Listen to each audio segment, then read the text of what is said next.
Welcome to Gate City Chronicles. I'm Kevin Avard, your host, and I'm happy to introduce, it's Jeff Rapsis. That's right. We were just discussing off camera that we went through the same schools together. Yes, we did, apparently. Yeah, Spring Street. And, you probably dumped my books in the tunnel. YUIR. No, that wasn't me. That was some bigger kid, right? That was a bigger kid, yeah. Speaking of bigger kids, did you remember a guy named Farley Gates? Oh, yes, Farley Gates. He was a sweet guy. He was as tall. He was 6'5", and that was probably in 8th grade. Right, yeah, that's okay. So we exactly. Yes. Well, welcome to the show. Thank you. It's a pleasure to be here. All right, now, Jeff, you're with the Hippo, and you are associated, yes. assistant, what are you, associated publisher? I have a title of associate publisher, which sounds kind of grand, but I'm one of the owners of the paper. There's 3 of us. Oh. And we started it in the year 2000, which seems like ancient history now. Right. You know, when we were at Spring Street, 1980 was the future. Now look at us. Interesting. Wow. How did that happen? So we started this paper. It's called The Hippo. Yep. Here's some recent editions. And it's the musicians want to get on there and be recognized? Well, yeah, it's kind of the paper that's about the arts and entertainment. It's also about local access TV occasionally. Look Right. at that. That's a recent issue. Exactly. But we cover food. We cover the paper. Here's the story about the paper. Printed news has changed a lot in the last 10 years or so, especially since we started publishing this. And what we found is that a lot of times, every community has a daily paper, and they do the best job they can covering the news. And in Nashua, the Telegraph does a great job covering all the local news. They've been at the cutting edge in many ways of trying to transform their news organization so that it goes out on different platforms, and it does a great job. Manchester has the Union Leader. Concord has the Concord Monitor, and there's others too. What has happened, though, is that in many cases, the way that the business has gone is that they have had to put all their resources into covering their core mission, which is government, politics, serious news. Right. That's what a good newspaper does. And years ago, you may remember, a newspaper on a Wednesday might have a big food section, and then they'd have entertainment news, and the space for that has gradually become less and less as the economics of print journalism have changed. And so what happened with Hippo was we found that there was a need for a publication, not just in Nashua or in Manchester, but all across southern New Hampshire, that tied together all of the things that a daily newspaper didn't really have as its core mission anymore. Right. So, music, entertainment, books, food, and it happens, those are things that a lot of people have a great interest in. They're things that make life worth living. Exactly. And southern New Hampshire has a great quality of life. And there was no one publication that tied it all together, acted kind of as a resource once a week for everything that was going on in this great area, to live, to raise a family, to just sink some roots in. And Hippo has, I guess, filled that role now for a while. We're not a local paper in the sense that we don't cover just one community. We cover the whole area. But we're not a national paper or a large news organization in that we don't try to cover, news from Washington or anything like that. It's all about what's happening in the local area. Our coverage area is basically 1 hour's drive from Manchester. So that does include Nashua. Right. Because if you like a good restaurant, if you like food and a new restaurant opens, just because you grew up in Nashua and still live here doesn't mean you're not going to go to Manchester now. Years ago, that might have been the case, right? I went to Manchester twice in my life when I was a kid. Once was for the Uncle Gus show. Oh, I remember that. Right? Yeah. And I didn't get on because we were preempted by Apollo 16, the launching of that. Thank you very much. And when Nashua High played Central High, I was in the band, so we'd go up to Gill Stadium and play Our Director every time, a touchdown was scored. But nowadays, people have these things called cars, and they drive up to Manchester to try the restaurants, or they go to the Verizon Arena for a hockey game, and there's all kinds of things going on there. And it works both ways, too. People in Manchester will come to Nashua, because Nashua, over the past 15 years, since Michael Timothy's opened on Main Street, has developed a wonderful roster of local restaurants and some unique local shops. And there's some old-time businesses like Persian rug galleries that have been destination businesses for years. And all of that is what Hippo covers. Including bands and... Bands and music, too. Yeah, there's a whole section in every paper. Every week, the paper's organized kind of the same way. And there's a night section in back that's all about jazz, live music, all across southern New Hampshire. And there's no other organization, no other news organization has a full-time food writer like we do. No other news organization north of Boston has a full-time music writer, which we do. It's our beat. That's what we cover. And it's free? It's free, yes. Yeah. That's been one of the things I think that's helped us succeed. We put out a quality product. We have 5 full-time journalists, and we try to put out the best product we can, but we don't charge you for it. We want the largest audience possible, because the real value of the paper is the audience that we attract. Right. And then advertisers can be charged to have access to that audience. And the numbers have worked out great for us. Knock on wood. We have to work really hard to make sure we stay sharp. But can you go online and get Hippo information as well, or is it still you can? Well, print is still kind of where all of our emphasis is on right now.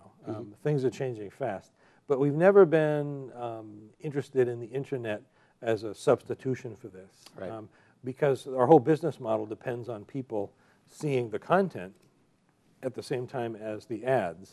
Right. And if we just put our stories online, the value of this audience would diminish greatly. Yes. And so you can see Hippo online, but it's a flash document that's like a flip book where you read the paper online just like you would read it in print.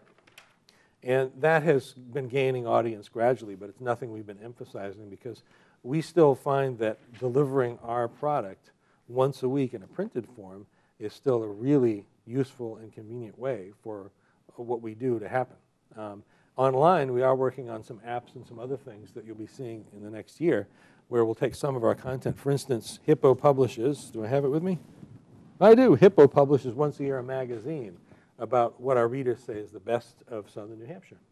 Interesting. And it's, it's published once, but this stuff is good all year, so we're going to put it as an app, and you can download the app and have access to all of our content, and we'll find probably 1 or 2 major sponsors for all of it, and that'll allow us to justify that financially. So there's things happening digitally, but mostly we're still interested in communicating by print. Interesting. And supplementing it where it's logical in the new media. Now, I had a fascinating conversation with you prior to coming on to the show, and you're involved with the Hippo, and I didn't even know that you were a co-owner. That's very interesting. But you're also very involved with some black and white films or silent films. Yes, my artistic outlet is to play music to accompany live, on the spot, screenings of films that were made before movies had actual soundtracks. And these are called silent films. They were never really silent, people who went to see them. This was what the movies were before they had soundtracks. Would go to a theater and watch these wonderful films of all different types, comedies, dramas, everything we know as the movies. They just had live music instead of a recorded soundtrack and dialogue. And so stories were told visually, and it was almost a completely different art form from what you'd go see at the multiplex today. Right. And live music was all part of it. There are other elements that you need to do to make it work, and that includes the big screen. These were not designed to be seen on your home entertainment center with you alone and your dog. Right. And a big audience in a theater. I mean, that's all part of the experience. And when you can put all that together, I like to say when you can kind of put Humpty Dumpty back together and put all these things together and make it happen, these films really do come to life in ways that can be surprising and compelling, and by staging them and doing the music for them, I get a great deal of satisfaction of bringing them to life. I tell my wife, I finally found my artistic niche. Right. I collaborate with dead people. I went to see Damn Yankees, and I think it was the most interesting thing. Who was it? He does the Jerry, what's his name? Jerry Lewis. Jerry Lewis. He played the devil. And he played Mephistopheles. It was his last time playing. It was in Boston, and the music was fantastic. It was just amazing, and the dancers were fantastic. And I walked out of there, and I thought, this was a great show, but there were only 2 guys in the pit playing. And I thought, that could not be. There's just 2 guys. Yeah, but you had a full pit band sound, right? Amazing sound. And that's basically what you do, but you're a one-man show. Well, yeah, I have the advantage of having a digital synthesizer, which, of course, they didn't have in the 1920s. Right. And so what I'm able to do is to recreate the texture of the full orchestra. I could make crazy outer space sounds if I wanted to. And a couple of films, there's some science fiction silent films that are out there that might be appropriate. But mostly I stick to a very conservative orchestral timbre. But that includes everything from percussion. You improvise. Yeah, and this is all made up in real time. I mean, I might have some ideas that I want to use beforehand, but I never know how it's going to go. The film starts and I start, and it's very much like taking off in a plane. Right. Off you go, and then it's just a matter of staying in the zone and concentrating until landing time. You have to stay there. You can't just take a break. You have to stay with that film and do what you can to bring it to life with the music that you create. And Tell us a little bit about some of the films that are actually playing that you play for. Oh, now, well. I immediately think of Charlie Chaplin. You automatically said that was just the tip of the iceberg. Yeah. So, well, it's funny. There are some things, it's a long gone era. It's 80, 90 years ago, and there's almost nobody around today that experienced it firsthand. You'd have to be in your 90s to have seen silent film when it was the way you saw films. And you'd only been a little kid at that time, too. I've seen them on black and white TV. Yeah, so some of us have seen them on TV, but again, the experience was not like that. The experience was larger than life. It was on the biggest screen you had ever seen. Movies were brand new, right? And it was real live music, not just one person playing a piano, but a whole orchestra or a giant organ. That was all part of the experience. And you were in a crowd of dozens, if not hundreds, of other audience members in this sort of, it was called the Cathedral of Light at the time, because you'd go there almost to worship at this new art form, the movies. Right. It was very special. And the audience was not just for American audiences, as you said. It was for an international audience. Yeah, that's a good point. A lot of the films, well, Europe was making some great films early on, but World War I wiped everything out. And that sort of cleared the playing field for the film industry in the United States to predominate for pretty much the rest of the silent era. And that's even true to today. American pop culture is rooted in its sort of preeminence worldwide, is rooted in the fact that American films in the 1920s just took over the world, took the world by storm. The Germans were making some great films, and other nations had their own industries, but it was the American popular film that, and stuff especially from Hollywood, that took over. And they knew they were working for an international audience, so they had to tell stories that would resonate all around the world. So they could never get that detailed and intricate. They would tell stories, because they had to tell them visually as well, they would tell them in a broad fashion, and they would be about the big emotions. They'd be about love, with a capital L, or hate, or anger, or lust, the big emotions, kind of like opera. And what's great about that is that not only were they sort of cross-cultural, so that people all around the world could relate to them in some way, but they speak to us today because we still have those big emotions. We're still human beings, even though we have lots of gadgets now, and jet planes, and private motor cars, and high-speed internet, and all that stuff. We're still human beings, and it can be really refreshing to look at a film that's 90 years old, and you can see quite clearly what is lasting, what is really human, what it means to be human, and what doesn't matter. The fact that they had horses and buggies in the downtown area in that era, and now that's all changed. It doesn't make any difference in the fact that we're still human and we still have these big emotions. Something that you jogged in my memory, when I've watched one of the Batman movies, and one of the current ones where the parents were killed after a theater, and then you just actually shared the genesis of that. Yeah, well, the point, we were talking a little bit beforehand, and what's also kind of fun to do once you get into these films, and I've done, I think, about 125 different feature films in the last 5 or 6 years that I've been doing this, is that you start to see, even if it's not a classic film, even if it's not one of the great films that everybody is supposed to want to see, like Chaplin's The Gold Rush, or D.W. Griffith's Birth of a Nation. It's just an ordinary run-of-the-mill popcorn picture. You'll see the DNA of today's pop culture again and again and again. You see stuff today and you wonder, I wonder where they got that idea from. You can trace it all the way back sometimes to the pioneers when they were first figuring out, what makes a good movie? What makes people want to come and buy tickets and come again and again and again? So one of the great things that happened was Douglas Fairbanks. He was sort of a Tom Hanks romantic comedy guy for about 5 years, from 1915 to 1920. And in 1920, he discovered a whole new way to make movies. He said, I'm tired of just being this all-American go-getter good guy. he decided to try historical swashbuckling epics and see how that worked. And it was the best movie made. Swashbuckling. Yes, he was a swashbuckler. Right. And he invented this. He was the original Indiana Jones action-adventure star. He made the leap in a film called The Mark of Zorro, actually, not The Mask. The Mark of Zorro, which is the Z, of course.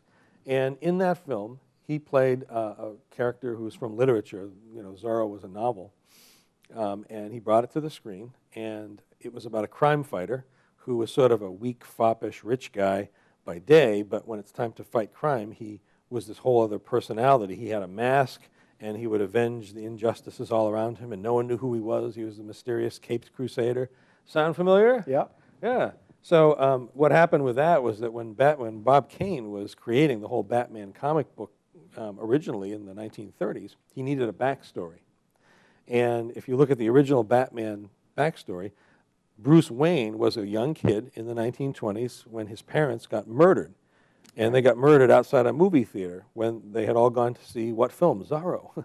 And so when his parents got murdered afterwards, young Bruce Wayne vowed then and there he would be a crime fighter, just like Zorro with the Z, right? But instead he was the Batman. He developed his own identity. And years later when he grew up, he actually went through and did that. There's even like a bat cave in Zorro where Zorro rides his horse into the secret passage into a basement somewhere, and the doors open, and he goes down into it, and the doors close, and there's secret passages and stuff. And there's not Alfred the Butler, but it may as well be because there's so many parallels. And all that started in the silent film era. So you're these are going onward at the Palace Theater or around the state? I do them all over the place. The Palace was one place I did a lot until this year we sort of transferred over to the Manchester City Library, which is just a block away because the auditorium is better for what we do. The Palace is just this gigantic auditorium, 900 seats. And, I can attract an audience, but at most it might be 150 or 200. Right. And even at that rate, it still looks like, everybody, why don't we sit together, so we can enjoy the effect. So in the library, you get 200 seats, and so it really creates a lot of energy when everybody's in there and we go and do it. Now, what is the cross section? Are they old people? Are they young people? Or yeah, it's everybody. Yeah. We have a lot of the older movie buffs are maybe a little bit nostalgic for the early Hollywood era or interested in it. So that's a big part of the sort of core audience. I have my hardcores that come to everything, but you get parents bringing their kids. You get couples on dates, you get all kinds of people that come to experience this sort of lost art form and help recreate it, because an audience is a necessary element of it. You have to have them to complete the collaboration. Right. It doesn't work if it's just me playing music alone. It doesn't work if an audience is watching a movie in silence. It doesn't work if we're all watching it on a small screen somewhere or on, God help us, a phone. These need to be on the biggest screen you can get. Do you hear the tick, tick, tick, tick, tick, tick, tick, tick, tick, tick, tick in the background? Well, no. Most of the stuff that we show these days isn't really on film anymore. It's digital. Yeah, and it's sort of a golden era for silent film. Not only do you have a film like The Artist winning the Academy Award for Best Picture, which is a miracle on the order of loaves and fishes for a silent film guy. How that happened, I have no idea. But you have the fact that, my God, 80% of the films that were made in the silent film era are just lost because of decomposition, or just nobody thought to save any of it, or they were just junked for the silver value. The prints were just thrown out. They were designed to make money. They were not designed to be art. They were designed to put people in seats and sell popcorn and make money. And after that, nobody cared. Do you get feedback when people are in the audience? Are you feeling the emotion from them? And does that affect the way you play? It's very much a collaboration, and what I play is quite is influenced quite a bit by an audience reaction. And for a comedy, for instance, one of the great experiences of silent film is to be sort of swept up in this audience laughter. That's laughter that you can't create on your own. It's a group experience, and it really is something. Something that would be mildly amusing to you just watching it at home alone it's just uproarious when you get a whole crowd swept up by it. And these guys knew what they were doing. They would preview the films and time the laughs and cut the film so that one laugh would not step on another. I mean, they were handcrafted for large audience reactions. So, for a comedy, if that's really happening, I back off. I don't want the music to step on your laughter. You need to hear the laughter all around you. And I've been to screenings where the music is just so overpowering that it prevents that from ever happening. The fuse never gets lit. So the music for a comedy has to be very light and allow everybody to hear their own laughter. So I actually will play not in the mid-range of my keyboard because that's sort of what people's voices are at. I'll play up higher or sometimes down lower so that the laughter can be heard all around you. The music doesn't compete with it. You know, you have to do that. For a drama, sometimes silence can be the most dramatic thing of all. And if I sense an audience is sort of wandering or just isn't focused on it, it's just like when I taught middle school. What do you do to get everybody to be quiet or to pay attention? Everybody clap. No, you do like one of these things, like, and everybody's like, oh, he means business. So I'll roll the music up to a stop, and suddenly everybody focuses on the screen again, and you got them, and then you work from that. That's So interesting. there's things you can do to work with the audience. Just to finish up answering the question you mentioned earlier, though, was because of digital restoration now, most of the film prints look really crappy because they're copies of copies of copies. Mm-hmm. The original film prints on nitrate stock have decomposed or blown up or burnt up years ago. These films don't last forever, and you really have to take really good care of them or be very lucky to find original copies. Right. And then you can get some sense of what people might have seen 80, 90 years ago. But now it's possible to use digital technology to restore them to something that looks much better than people have seen for years and years. And so most of the time I'm working off digital media, and it's such a fortunate thing because to find really good prints of these films is almost impossible. And where do you look for this? Do you go to New York? Well, a lot of them are available commercially. It's not a major. It's not going to be as popular as what's a film like the Raiders of the Lost Ark 4 films. It's not going to sell that many copies, but there's enough of an audience for the studios and for some production houses to reissue them with remastered digital media. And some of them are public domain, and you can show them and do the music for them. Others are still covered by a copyright, and you have to check with, like the Harold Lloyd films are all controlled by the family. And so if you want to show a Harold film in public. What's a typical Harold film? Like Safety Last, which is the one where he's hanging from the clock. Most people have seen that image anyway. It's the one where he's hanging from the hands of a clock with his top hat on, or a straw hat, looking down the streets of Los Angeles, and it's sort of an iconic image from the silent film era. So if you want to show that film, you're going to talk to Harold's granddaughter, and you have to negotiate with her about the rights and all that stuff. Have you been able to get in contact with her? Or? Yeah. One of the pleasures of doing this is that I've actually made contact with a lot of people who have very strong ties to the silent film era. Just last month I was in Iola, Kansas, of all places, because they do an annual Buster Keaton festival there, because he was born just down the road in a very, very small crossroads.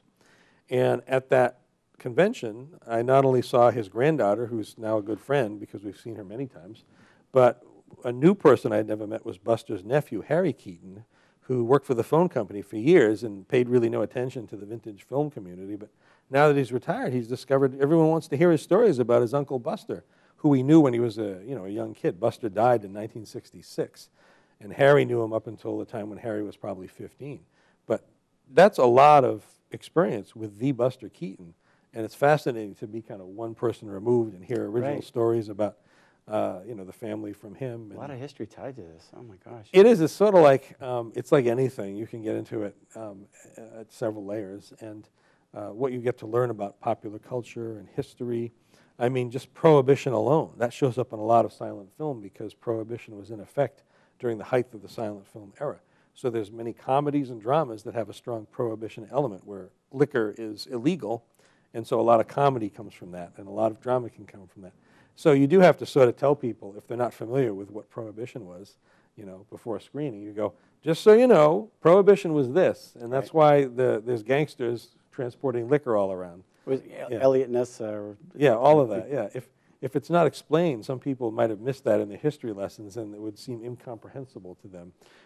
There's a film called Cops that Buster Keaton made, in which he has a horse that's not energetic enough, and he comes to a place that says, goat gland treatment. And like, what could that be? It turns out that was a very popular version of Viagra in the 1920s, where this doctor, he was a famous quack, he would implant goat glands into you, a human being, to increase your virility. And it was one of these quack medicine things, but it was very well known in the 1920s. And so when Buster looks at the sign and then looks at his horse and then brings his horse inside the clinic, you don't get the joke unless you understand a little bit. You can kind of figure it out, but it really is true. People were like, I'm going to get me them goat glands and, open up a whole new life for myself. Yeah, or get my horse an overhaul or something. So there's some references that you need to make sure people understand, but mostly these films continue to be quite universal, and you don't need to explain them in any great detail because, like I said, they're about the big emotions, and we still experience those. Are you playing? Are there any playing in the Nashua area with the black and whites? Or not black and whites, the silent films? Well, yeah, not really right in Nashua, but I do any number of screenings that are easy to get to. I think the most regular ones that I do that are part of the Nashua area are at the Wilton Town Hall Theater. It's the last Sunday of every month. I do a program at 4:30 because he has kind of an open slot then. Right. So we do a silent feature film and maybe some short films too. And it runs the gamut from dramas and westerns to horror movies. We showed The Hands of Orlok from 1924 for Halloween, which is a terrific German film about a concert pianist who was in a train accident and his hands get cut off. And he gets hands replaced with the hands of a guy who was convicted for murder and executed. And so the doctor takes the hands from the murderer and puts them on the pianist. So he's got a new set of hands. But now he can't play the piano. All his hands want to do is murder people, and he becomes terrified of his own hands, and you get a lot of this going on. And it's a terrific film from Germany in 1924. So we did that for Halloween. And that's free, so please come and enjoy it. Be part of the crowd. We get a good crowd. We've been doing it for, 4 years now. Are they? Yeah, they're in. Yeah, you'll find it listed in Hippo in the movie listings. I do a regular series at the Manchester City Library in downtown Manchester once a month. It's usually the first Tuesday of each month, so check your local listings. I do a monthly series at the Flying Monkey Movie House and Performance Center up in Plymouth, New Hampshire, which is a terrific performance space that was recently renovated by Alex Ray of the Common Man restaurant chain, so that's good. I do films now at Merrimack College, the Rogers Center for the Arts in North Andover, Mass. So there's maybe every other month there. I'm doing films at the Red River Theaters in Concord, and that's another every kind of 2 months or so. The best way to keep track is I have a website. It's a website that's my name. It's jeffrapsis.com, JEFFRAPSIS, 10 letters, .com. And you'll find all my whole schedules there and other stuff that I write about silent film and resurrecting these films. So it's kind of like I'm kind of like Batman in that I have this like other identity where I go around and do silent film music, and it's become so involved that I end up being asked to go to the Kansas Silent Film Festival next year in Topeka. I'm playing in Cincinnati next May at a museum where they're doing a silent film program, and so I'm getting a reputation as a guy that I guess can do it. And there's a small market for it. It's not a growth industry, but it's something I really enjoy doing, and I guess that's reflected in how people do seem to enjoy it. So it's very gratifying. I wonder if some of the schools would like to see something like this. Well, I do. I go to some school assemblies. I have a small number of schools that I go to each year, and we do different programs, and the kids are marvelous. They do respond to it. It's really unlike anything they've experienced, and they don't have the kind of prejudices that you or I might have because we grew up watching the fractured flickers on TV as a kid, and we had this idea that these films are supposed to be primitive. Right. What we do is we go to these schools and show pristine restored prints of films that are 80, 90 years old, and it's almost like science fiction to these kids because the technology is so different. To start a car, you don't go like this with a key. You get out in front of it with a big crank and do this. What's that all about? It's like another world. And that was high tech back then. Yeah, it's a lot of fun to do, and there's so many layers to it now that didn't exist back when they were made that it's even more interesting in some levels to do and to bring to an audience. Well, Jeff, I really appreciate you coming on the show. Jeff Rapsis from the Hippo and from the silent movie industry, if you will. And thank you again. We'd love to have you come back and talk about some shows that you might be having in the future. Absolutely. Thank you very much for letting me come on. All right. All right. Well, that's it for this week's of Gate City Chronicles. Again, this is very interesting. If you are interested, call Jeff or look on his website. It's jeffrapsis.com, and we hope you take advantage of it. All right, until next week.